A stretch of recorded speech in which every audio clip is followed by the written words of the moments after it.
when my son's secret love was his own cousin, a family torn apart. My name is Diane Miller. I'm 48 years old, a mother, a wife, and someone who thought she had a pretty normal life. But lately, everything I believed about my family has come crashing down around me like a house of cards. You know how you sometimes get that nagging feeling that something's off?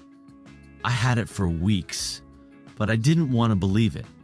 I guess denial feels safer. It all began when my son Jason came home for summer break. He's 22, tall, with his dad's dark hair and my stubborn streak. Jason has always been the golden child. Good grades, popular at college, polite to everyone, and honestly, I was proud of him. My late sister's daughter, Emily, had come to stay with us at the same time. Emily is 20, a bright, sweet girl who lost her mother 2 years ago. I promised my sister on her deathbed that I'd take care of Emily like my own child. So when Emily arrived, I was happy to have her around, hoping we could help each other heal. At first, Jason and Emily acted like cousins should, teasing each other, sharing childhood memories, watching movies together in the living room. But after a few weeks, I started noticing things that didn't sit right with me. Jason started staying out late, telling me he was hanging with friends, but sometimes I'd catch him sneaking back in quietly. Emily's phone would buzz constantly, and she'd quickly hide it when I walked by. One afternoon, I found Emily's laptop open on the kitchen table, and there was a message on her screen that made my heart stop. "I can't wait to see you tonight. No one else has to know. We'll figure it out." The words were innocent enough at first glance, but the context made it sinister. I couldn't shake the sinking feeling in my chest. I tried to ignore it for a day or two, hoping it was nothing. But then Jason came home from the store laughing, and I saw the way he looked at Emily. A look that wasn't just cousinly. The more I watched, the more I realized the truth was worse than my fears.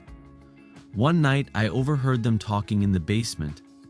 I wasn't trying to spy, I swear, but I heard Jason say, "I don't care what anyone says, Em. We're gonna be fine. We'll find a way." Emily replied, "It's dangerous. Mom and Dad will freak if they find out." That's when I knew. My son and my niece were in a relationship, a secret one, and as a mother, I felt completely powerless. I sat down with Emily the next morning. Her eyes were red, her hands trembling. "Emily," I said softly, "this can't happen. It's not just about rules or family. It's wrong. Your cousins—" She looked away, tears falling down her cheeks. "I know, Aunt Diane. I'm sorry, but I love him. I don't want to lose either of you," I whispered. "But this could destroy everything." That night, Jason didn't come home. Instead, I found a note on my pillow, written in his neat handwriting. "Mom, I'm sorry. I had to leave. I don't want to hurt you, but I can't stay. Please don't be mad at Emily." My heart shattered into a million pieces. I called my husband, Mark, but I couldn't bring myself to tell him the truth. How do you explain that your son is running away because he's dating his cousin? I was afraid of what he'd say, afraid of breaking the family apart. Days passed. Emily stayed quiet, avoiding my eyes. I didn't know if I should be angry at her or just sad. My mind was a whirlwind of guilt, confusion, and pain. I called my sister's best friend, Lisa. She listened without judgment and said, "Diane, families are complicated, but secrets like this can poison everything. You need to face it, sooner rather than later." "I'm scared, Lisa. I don't know if I can fix this. I'm scared of losing Jason, of losing Emily, of losing my family, but I also know I can't pretend anymore. Something has to change. Tomorrow I'll try to talk to Emily again. Maybe together we can find a way through this mess, or at least understand what we're dealing with. For now, I'm writing this down to keep my thoughts straight, because if I don't hold on to something, I might just lose myself in this nightmare." When silence breaks, the house felt heavier after Jason left. The rooms that were once filled with laughter and casual conversations now echoed with silence, the kind of silence that presses down on your chest and makes it hard to breathe. I tried to keep busy, cleaning, cooking, but everything reminded me of what I'd lost. Emily barely spoke. She kept to herself, going to her room for long stretches and only coming out when necessary. I could see the guilt eating her alive, and I hated knowing I had a part in breaking her heart.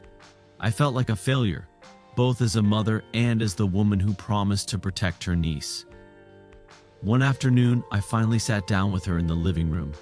"Emily, I know this isn't easy, but you have to talk to someone. You can't carry this alone." She looked at me, her eyes swollen from crying. "I don't want to lose Jason, Aunt Diane. He's the only family I have left, and I want to help you both," I said. "But you have to understand how serious this is. Families, they don't just break and fix like a toy."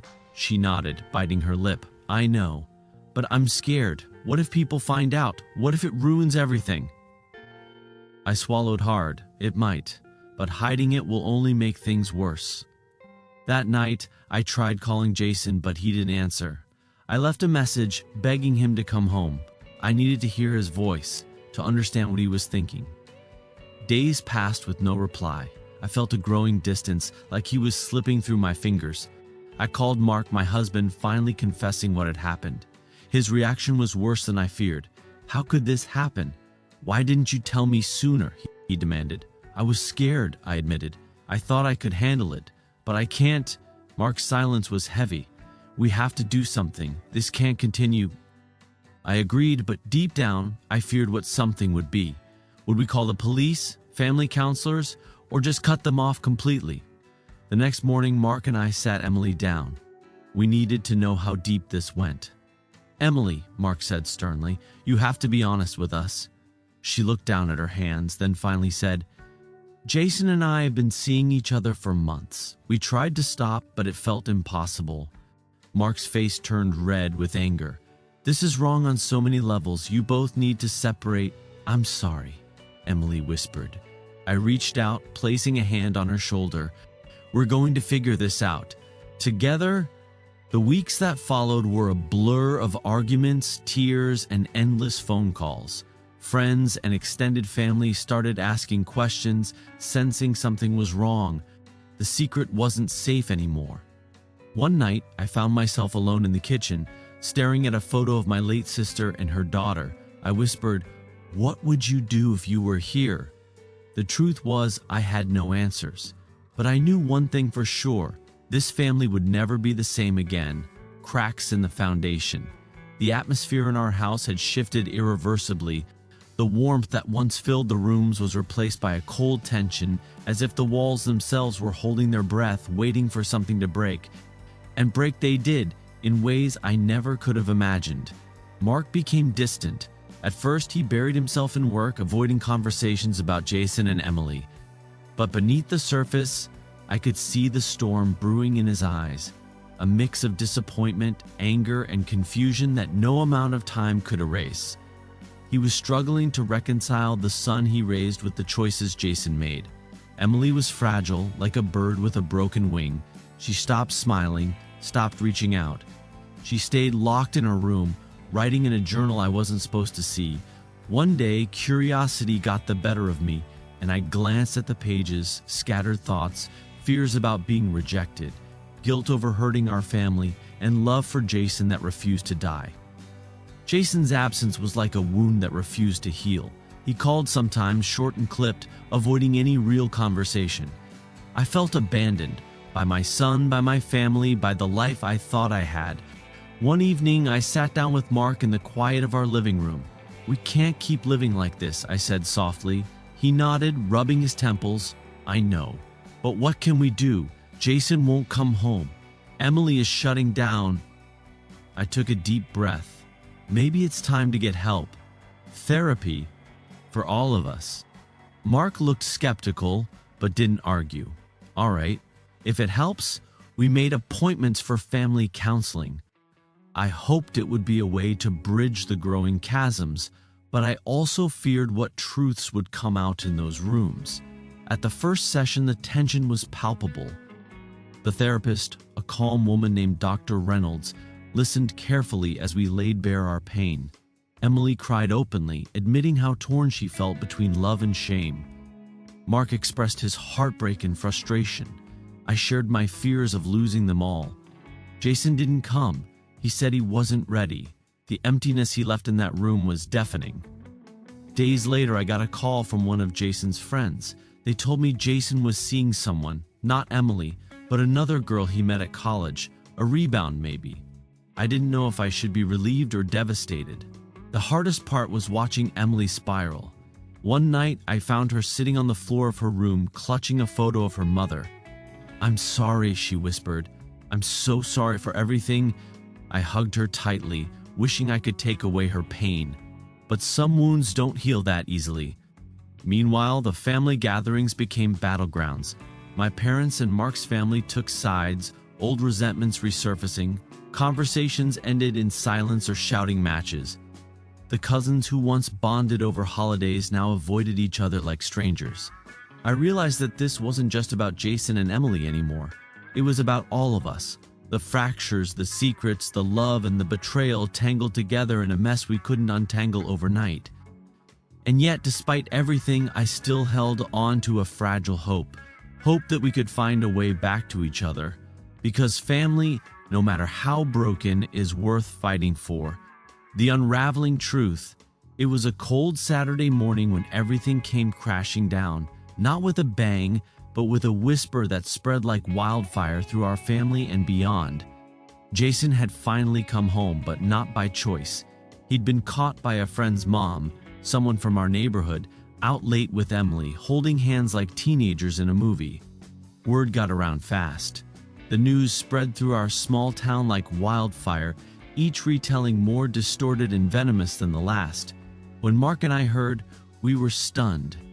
Not by the fact they'd been seen, we knew that already, but by how quickly the delicate facade we tried to hold together was shattered beyond repair. That evening, our home became a courtroom. Relatives, neighbors, even people we barely knew showed up, demanding answers, accusations flying like knives in the dark. "Disgusting," one aunt whispered loudly enough for me to hear. "How could you let this happen?" Mark's sister called me furious. "You promised to protect her, Diane. You failed." I wanted to scream, to cry, to make it all stop, but the damage was done. In the middle of it all, Jason stood, tall but fragile. "I love Emily," he said quietly. "I know it's wrong to everyone else, but it's real for me." Emily nodded beside him, tears streaming down her face. "I can't pretend anymore." I looked at them, my heart breaking into pieces I wasn't sure could ever be glued back together. The town's judgment was harsh. Friends turned away. Invitations stopped coming. The social fabric we had woven over years unraveled overnight. But the worst part was inside the family. My parents, who had once been my rock, struggled to hide their disappointment. My father, normally stoic, wept quietly in his chair. My mother avoided eye contact altogether. Mark and I found ourselves at a crossroads. The marriage we'd built on trust and shared values felt fragile, like a thin glass about to shatter. One night, Mark said to me, "Maybe this is a sign. Maybe we're holding on to something that's already broken." I didn't know what to say. I wanted to believe we could fight through this, but the weight of betrayal was crushing. In the weeks that followed, Jason and Emily moved out into a small apartment on the edge of town. They promised to be careful to keep their relationship private, but whispers followed them wherever they went. I visited Emily once. She looked tired, worn down by the battle raging outside their door and inside her heart. "Do you think we made a mistake?" she asked, eyes searching mine. I hesitated. "I don't know," I admitted, "but I know that love can be complicated." Jason called less frequently. His voice on the phone was distant, weighed down by guilt and fear. I spent long nights wondering how we got here, how a family built on love could be torn apart by a secret so heavy, so taboo. I prayed for a miracle, for healing, forgiveness, for a chance to turn back time. But life, I was learning, rarely gave second chances so easily, breaking points and bitter truths. The days after Jason and Emily moved out felt like an endless gray fog settling over our lives. The house, once filled with noisy family dinners and laughter, became a hollow shell, rooms echoing with memories that now felt like ghosts haunting every corner. Mark and I barely spoke, each lost in our own sea of anger, shame, and sorrow. Our arguments had turned bitter, accusatory, each word a weapon that cut deeper than any wound. "How did it get this far without us knowing?" Mark demanded one night, his voice shaking with frustration. "I don't know," I snapped back, tears welling in my eyes. "We trusted them. I trusted Jason, and Emily was supposed to be my responsibility." "Responsibility?" he spat. "It's more than that, Diane. It's betrayal." I felt the words like a slap. Betrayal. The word hung in the air, heavy and unforgiving. I wanted to scream, to run away, to escape the nightmare our family had become. But the truth was, there was nowhere to run. This was our life now. Fractured, painful, uncertain. I found myself reaching out to my sister's old friends, desperate for any support or advice. Most of them were as shocked as I was, but one voice stood out: Lisa, my sister's best friend, the one I called months ago. "Diane," she said gently over the phone, "sometimes love doesn't follow the rules we want it to, but that doesn't mean it's not real. You have to ask yourself, what do you want? To protect your family or to punish them?" Her words echoed in my mind, stirring a turmoil I couldn't quiet. Meanwhile, Jason and Emily were fighting their own battles. I heard from neighbors and mutual friends that life in their small apartment was tense. Money was tight. Arguments were frequent. The secrecy weighed heavily on them. One afternoon, Emily called me. Her voice was raw, exhausted. "Aunt Diane," she said, "I don't know how much longer I can do this. The looks, the whispers, sometimes I just want to disappear." I held back my own tears. "We're all hurting, Emily, but you're not alone. I feel like I'm tearing my family apart," she whispered. "Maybe it's better if I just leave." That terrified me. The thought of losing her too, of her walking away from the only family she had left, was unbearable. Jason showed up unannounced one evening, knocking on the front door late at night. Mark let him in without a word. I found them in the kitchen, voices low but intense. "I can't keep running," Jason said. "We have to figure out what's next." Emily was silent, tears tracking down her face. Mark turned to me, eyes heavy with exhaustion. "Maybe it's time we stop pretending we can control this." I nodded slowly. "Maybe it's time we face the truth, whatever that may be." That night, for the first time in months, I felt a flicker of something I hadn't dared hope for, the possibility of healing. But healing would require sacrifices, truths we hadn't yet spoken. The following days brought more visits from Jason and Emily, tentative conversations, moments of fragile connection. But there were also cracks widening in unexpected places. Mark's parents, once pillars of support, began to withdraw, their disapproval thick in the air during family gatherings. Old wounds reopened between relatives, and gossip flourished like wildfire. One afternoon, I overheard a conversation between two neighbors, voices hushed but filled with judgment. "Did you hear about those kids? It's disgusting. Families like that don't deserve sympathy." I felt the sting of their words like 1,000 needles. Our pain was now public spectacle, a cautionary tale whispered behind closed doors. In the quiet of my bedroom, I looked in the mirror and barely recognized the woman staring back at me. Lines of worry etched deep around my eyes, my hair pulled back tight. I was exhausted, emotionally, physically, spiritually. But I couldn't give up. Not now. Not when so much was at stake. I started journaling again, pouring my fears and hopes onto the page. Writing became my refuge, a way to make sense of the chaos swirling inside me. One night, as I wrote, I made a decision. I would call a family meeting. All of us, no matter how uncomfortable. We needed to talk, to listen, to try to find a way forward, together or apart. It was risky. It could tear us further apart, but it was the only chance we had left. As I dialed the numbers that evening, my hands trembled, but my heart was steady. Because sometimes the hardest battles are the ones worth fighting. The family meeting. The night I called the family meeting felt like stepping into a storm I wasn't sure I could survive. The house was filled with tense silence as everyone trickled in. Mark's parents, my parents, a few close cousins, even some friends who had stuck by us through the chaos. The air was thick with unspoken grievances and tired eyes. Everyone looked at me as if I held the answers, as if I could somehow fix this fractured mess we'd become. I cleared my throat, my voice trembling. "Thank you all for coming. I know things have been difficult, but I think it's time we talk openly, honestly." Mark sat beside me, his hand a quiet anchor in mine. Jason and Emily came in late, holding hands tightly, their faces pale but resolute. I took a deep breath. This family has been through a lot. We've faced pain, betrayal, and judgment, but we're still here, and I believe deep down we want to find a way to heal. My mother was the first to speak, her voice cracking. "Diane, this isn't just about healing, it's about what's right, what our family stands for." My father nodded solemnly. "We raised you all to know boundaries. This crosses every one of them," Mark's mother added. "It's not just about tradition, it's about protecting future generations." I felt the weight of their words pressing down on me. But I also saw Jason and Emily, two young people caught in a storm they didn't ask to be in. Jason's voice broke the silence. "I know what we did was wrong in your eyes, but we love each other and we want to find a way forward, together." Emily nodded, tears glistening. "We don't want to hurt anyone. We just want a chance." The room erupted into a mix of whispers, some sympathetic, some harsh. Mark stood, his face grave. "This isn't easy for any of us, but fighting each other won't help. We need to listen, to understand."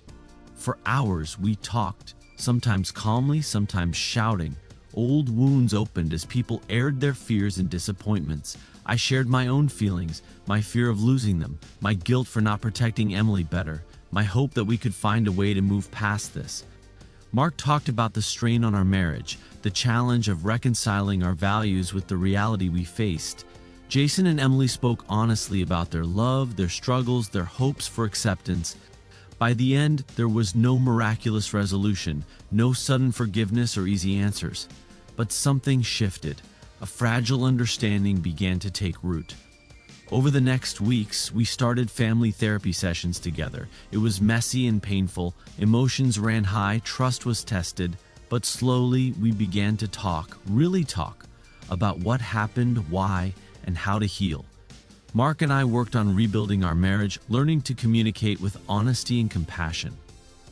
Jason and Emily faced difficult choices, including considering whether to continue their relationship openly or to part ways for the sake of the family. Emily found support in some relatives who chose love over judgment, reminding us that family isn't always defined by blood, but by loyalty and care. I also reached out to my sister's friends more often, drawing strength from their memories and wisdom. Through it all, I realized that while the road ahead was uncertain and fraught with pain, it was also filled with the possibility of growth and forgiveness. Because family, no matter how broken, has a way of finding its way back home. The breaking point, the fragile thread holding our family together, was stretched thinner than ever. Every day felt like walking on glass. One wrong step could shatter everything into pieces. Jason and Emily's relationship was no longer a secret, but that didn't make it any easier. Gossip spread faster than wildfire, and judgment came from every direction. Friends turned away. Some relatives stopped speaking to us altogether. Their silence was loud and painful, like a slow erosion of the family I once knew. One evening, after a particularly heated therapy session, I found Emily crying alone in the living room. Her face was pale, eyes swollen, her small frame shaking with sobs. "I can't do this anymore, Aunt Diane," she whispered, voice trembling. "The hate, the whispers, the constant feeling that I'm wrong just for loving him." I sat beside her, wrapping my arms around her fragile body. "I know, sweetheart. I know it hurts, but you're not alone." Jason entered quietly, his gaze heavy with exhaustion. He knelt down beside her, holding her close. "We're in this together," he said softly. Despite their determination, the pressure was unbearable. The relentless judgment, the fear of losing everyone they loved, it was breaking them apart bit by bit. Mark and I were strained to the breaking point. Our once solid marriage had become a battlefield of unspoken resentments and cold silences. Nights were spent in separate rooms, the space between us filled with pain neither of us could voice. One morning, Mark didn't come home. No call, no message. I waited anxiously by the phone, heart pounding in my chest. When he finally answered, his voice was distant and hollow. "I need space, Diane," he said simply. "I can't keep living like this." His words cut deeper than any argument we'd ever had. Days passed with no contact. I felt utterly alone in a house that once held so much love. Jason reached out to me, his voice thick with guilt. "Mom, I'm sorry. I know this is tearing us apart.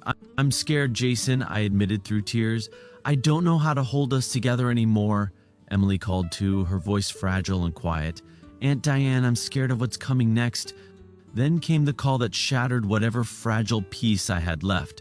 Mark wanted a divorce. The news hit me like a freight train. Years of memories, promises, dreams, all slipping away in an instant. I confronted him. "Is it because of Jason and Emily?" I asked, my voice breaking. He looked away, silent. "I'm hurting too," I said, tears streaming down my face. "This family is breaking apart, and I don't know how to fix it." Mark's gaze hardened, his voice cold. "Maybe some things can't be fixed." I was left standing there, a woman broken but still clinging desperately to hope, however fragile. Meanwhile, Jason and Emily faced their own storm. Emily found herself isolated from friends, the constant barrage of judgment crushing her spirit. She stopped answering calls, stopped leaving her room. Jason struggled with his own guilt, torn between his love for Emily and the pain his choices caused his family. One night, after a fierce argument with Emily, Jason disappeared. No calls, no texts. We didn't know where he was. I spent hours on the phone, calling hospitals, friends, anyone who might know his whereabouts. Finally, a friend told me Jason was at a rehab center, overwhelmed by anxiety and depression. I rushed to see him, my heart breaking at the sight of my son so lost and fragile. He looked up at me with hollow eyes. "I'm sorry, Mom," he whispered. I don't know how to keep going." I held his hand tightly, fighting back tears. "We'll get through this." Together, that night, as I left the rehab center, I realized something painfully clear. Love can break you, but it can also be the only thing that saves you. Our family was hanging by a thread, but if we could find the strength to hold on, maybe, just maybe, there was a chance for healing. The road ahead was uncertain and steep, but I wasn't ready to give up. Not yet. The aftermath and lessons learned. The years that followed were nothing like the stories we once dreamed of. There were no fairy tale endings, no sweeping reconciliations. Instead, we faced the raw, unfiltered reality of love, loss, and the messiness of family. When Jason and Emily made the painful decision to end their relationship, it felt like another heartbreak for all of us. Their love was real, undeniable, but the world we lived in was cruel and unforgiving. The weight of judgment, the pressure from family and society had taken its toll. They chose separate paths, not because their love vanished, but because survival sometimes means sacrifice. Jason threw himself into rebuilding his life. Rehab and therapy became a second chance, a way to heal not just his mind but his spirit. He struggled with guilt and shame for years, haunted by the idea that he'd hurt those he loved most. Yet, slowly, he found peace in new friendships, new passions, and eventually, a new relationship with someone who accepted him without judgment. Emily, too, found strength. She moved away from our small town, pursuing college and later a career in a city far from the gossip and whispers that once consumed her. It wasn't easy. Loneliness and homesickness often threatened to pull her back, but she grew into a woman who knew her worth and refused to be defined by others' opinions. Mark and I, after the shock of his desire for divorce, embarked on a different journey. It wasn't perfect. We had moments of bitterness, tears, and silence, but we chose to rebuild our marriage on honesty and respect, recognizing that love can change but still survive. Our relationship became less about passion and more about partnership, a foundation that could weather storms, even if the skies never fully cleared. Family gatherings remained fraught with tension. Some relatives couldn't forgive, their silence a reminder of the scars we carried. Others slowly returned, reaching out with hesitant smiles, the first steps toward healing. I sought solace and therapy in the quiet moments of reflection, learning that forgiveness isn't a single act but a process, messy, nonlinear, and deeply personal. One afternoon, sitting with my mother in her garden, she looked at me with wisdom in her eyes. "Diane," she said softly, "family isn't just blood or tradition. It's about love, forgiveness, and the courage to keep trying, even when you're tired." Her words settled in my heart. I realized that family, in its truest form, is imperfect, sometimes painful, sometimes beautiful, but always worth fighting for. There were dark days too. Days when the weight of our past felt unbearable, days when I questioned whether all the pain was worth it, but each time a small spark of hope kept me moving forward. Jason and Emily's story became a cautionary tale in our town, but to me, it was a story of love's complexity, how it can challenge us, break us, and ultimately teach us who we truly are. I watched my children grow, carrying their scars but also their strength. I held onto the hope that the lessons learned in our family's darkest moments would guide them toward a future where love was less complicated, less burdened by fear and judgment. In the end, the hardest lessons taught me the most important truths. Love is never simple. It defies rules and expectations. Betrayal can come from those closest to us, but so can forgiveness. Family isn't perfect. Sometimes it breaks, but sometimes it heals stronger than before. And most of all, hope is worth holding on to, even when everything feels lost. If you're reading this and carrying a secret, a pain, or a burden, know that you're not alone. The path may be long and rocky, but there is a way through.